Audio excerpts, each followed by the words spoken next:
Hi guys, I thought I'd show you a video that's not been made at 1 o'clock in the morning like I usually do, but show you a video on breaking apart chemical compound formulas and looking at what elements are in those formulas and how many of those elements and atoms are in the formula. Um, so the reason this is important is because when we start to balance equations, you really need to know what you're looking at in formulas to determine how much of, say, hydrogen is in an equation, how much oxygen is in that as well. So by breaking these apart, hopefully you get a bit of practice if you're not already there. So the first one's been done for you. If you look at the compound formula, it's just simply H2O, which is water.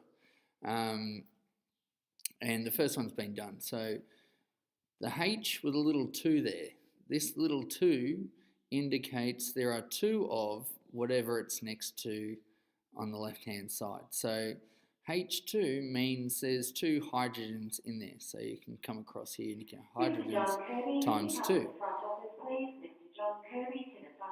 Excuse the announcements. And with the oxygens, just here, you've only got 1. There's no little numbers next to it. So there's only 1 oxygen there, times 1. This 2 doesn't relate to the oxygen. It only relates to the thing that it's after. So 2 hydrogens, 1 oxygen. If we do this next one, we've got a phosphate. Phosphate has a P and an O in its makeup. Now the P, or phosphorus,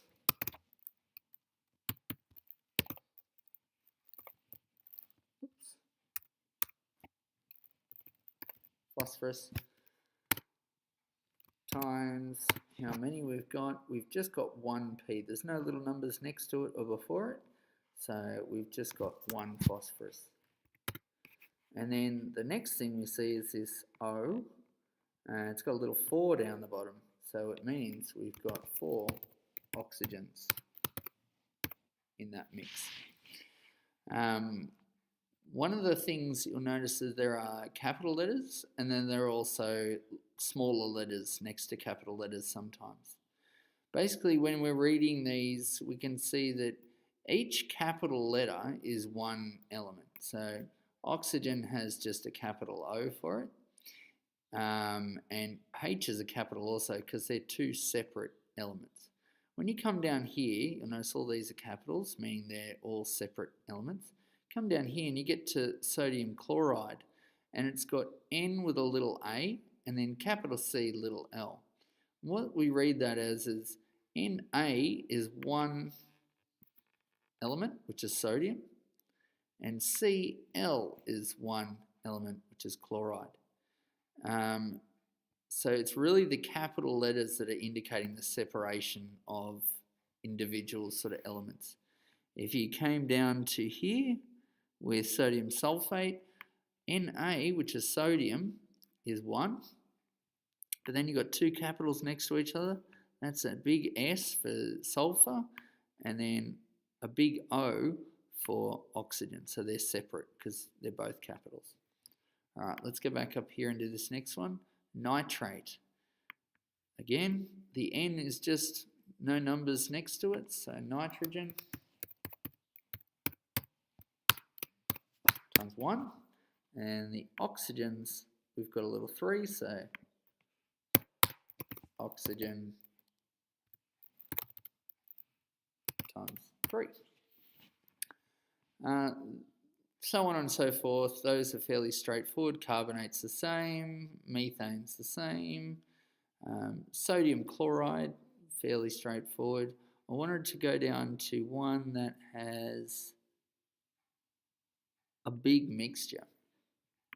So this one here, which we've got lots and lots of different elements within the same bundle here.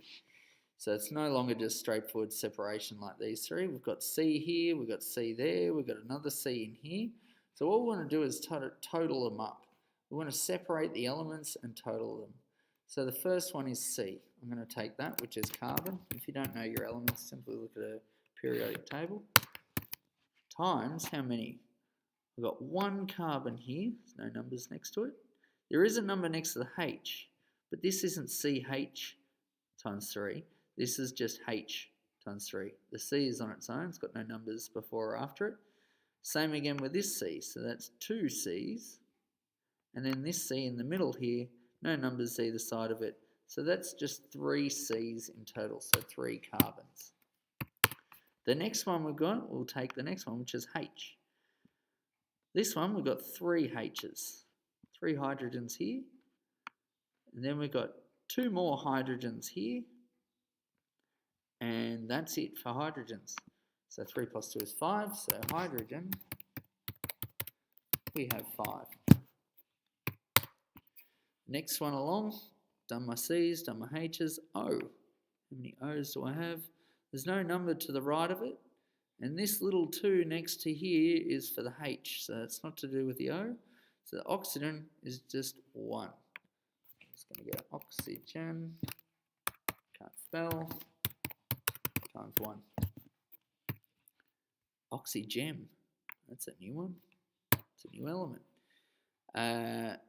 Oxygen, C's we've done. S's I haven't done yet. And there are two S's, so 2 sulfurs. And lastly, I've got a big and a little letter together, making them one element. And there's only 1 sodium. Sodium times 1. And that's it. That's probably the hardest one out of these lot. Have a go at the rest of these. If you get stuck, go back to the start, figure out what you did. Remember, little numbers, they only relate to the letter that's before them. So here the H has got the 2, here the O has got the 4, but that 4 is not connected to the P at all. Okay. Later on, when you start to get more in depth, you might start to see these sorts of things. Now with this, a large 2 out the front is connected just to this C here. Okay, so you can get numbers out the front of compounds, out the front of formulas, and you need to take that in consideration, but we'll do that later down the track as well. Hopefully that's helped you out by filling this table out. If you have trouble, please speak to your teacher and get that looked at. Okay, thanks, bye.